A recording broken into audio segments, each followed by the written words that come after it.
तो guys Facebook की तरफ से बिगेस्ट मोनेटाइजेशन अपडेट आ चुका है और फेसबुक ने फिर से 3 नए मोनेटाइजेशन पॉलिसी को लागू किया। अगर इन पॉलिसी को आप नहीं समझोगे, इसको फॉलो नहीं करोगे तो आपका फेसबुक पेज कभी भी डीमोनेटाइज हो सकता है। अगर आपका फेसबुक पेज रेड हो जाता है या डीमोनेटाइज हो जाता है तो आपको फेसबुक की तरफ से कोई अर्निंग नहीं होगा। तो आखिर क्या है ये नया पॉलिसी? ये पॉलिसी जो लागू हुआ है इससे किन किन क्रिएटरों को सबसे ज्यादा बेनिफिट होगा, इस वीडियो में सब कुछ स्टेप बाय स्टेप समझने वाले हैं। बट उससे पहले अगर आप भी Facebook page buy and sell करना चाहते हैं तो आप मेरे टेलीग्राम चैनल से जुड़ सकते हैं। टेलीग्राम का लिंक डिस्क्रिप्शन में है। तो देखिए, मैं यहाँ पर डिटेल में समझाने के लिए मैं आ चुका हूँ फेसबुक फॉर क्रिएटर्स के ऑफिशियल पेज के ऊपर। जैसे ही आप थोड़ा सा नीचे स्लाइड करेंगे तो सबसे पहले फेसबुक का कहना ये है इस टाइप के कंटेंट को ओरिजिनल कंटेंट में रखा जाएगा, ताकि जितने भी अनओरिजिनल टाइप के कंटेंट हैं उसको हम डिमोनेटाइज कर देंगे और ऐसे पेज जो अनओरिजिनल कंटेंट से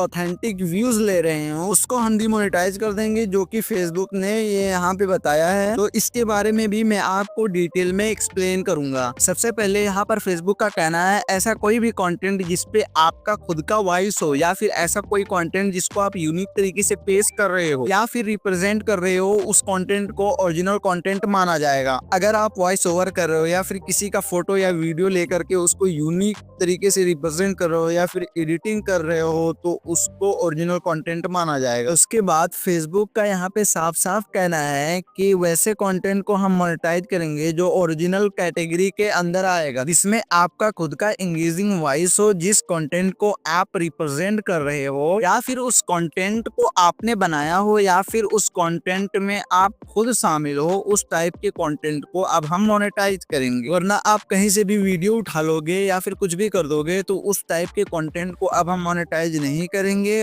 और उस टाइप के कंटेंट पे अब अर्निंग भी नहीं होगी। यहाँ पर थोड़ा नीचे जाते हैं और फेसबुक यहाँ पर कहता है कि भैया ऐसा कंटेंट है जिस पर किसी क्रिएटर के साथ कोलैब किए हो या फिर उनका टैग यूज किए हो या फिर कोई टाइटल यूज किए हो, तो क्या वैसे कंटेंट को फ्लैग या फिर अनओरिजिनल कंटेंट माना जाएगा? तो यहाँ पे फेसबुक का साफ साफ कहना है नहीं। अगर किसी क्रिएटर के साथ कोलैब कर रहे हो या फिर उनका टैग यूज कर रहे हो या फिर किसी का टाइटल यूज कर रहे हो तो ऐसे कंटेंट को फ्लैग्ड या फिर अनओरिजिनल कंटेंट नहीं कहा जाएगा। अब यहाँ पर जो नीचे वाला भैया, इसको आपको अच्छे तरीके से समझना पड़ेगा, क्योंकि यहाँ पे फेसबुक साफ साफ कह रहा है कि आप कोई अनओरिजिनल कंटेंट बना रहे हो और उस पे एंगेजमेंट बिल्कुल भी नहीं आ रहा है या फिर कोई ऐसा कंटेंट हो जिसपे आप सिर्फ कमेंट्री कर रहे हो, उस प्रकार के कंटेंट को या फिर आप क्रिएटिव एडिटिंग भी कर रहे हो ना, तो उस प्रकार के कंटेंट को हम मोनेटाइज नहीं करेंगे। तो सबसे पहले आपको ये समझना पड़ेगा कि फेसबुक ने जिस टाइम आपको पकड़ लिया कि आप फेसबुक पर अनओरिजिनल कंटेंट डाल रहे हो तो उसी टाइम आपको फेसबुक फ्लैग दे देगा या फिर जो आपका फेसबुक है उसको डिमोनेटाइज कर देगा। तो गाइज, अगर आपको किसी भी तरीके का कोई भी डाउट हो तो आप कमेंट सेक्शन में जाके आप मेरे को कमेंट कर सकते हैं। और हाँ, अगर किसी को Facebook page buy and sell करना है तो वो मेरे टेलीग्राम चैनल को ज्वाइन कर सकता है।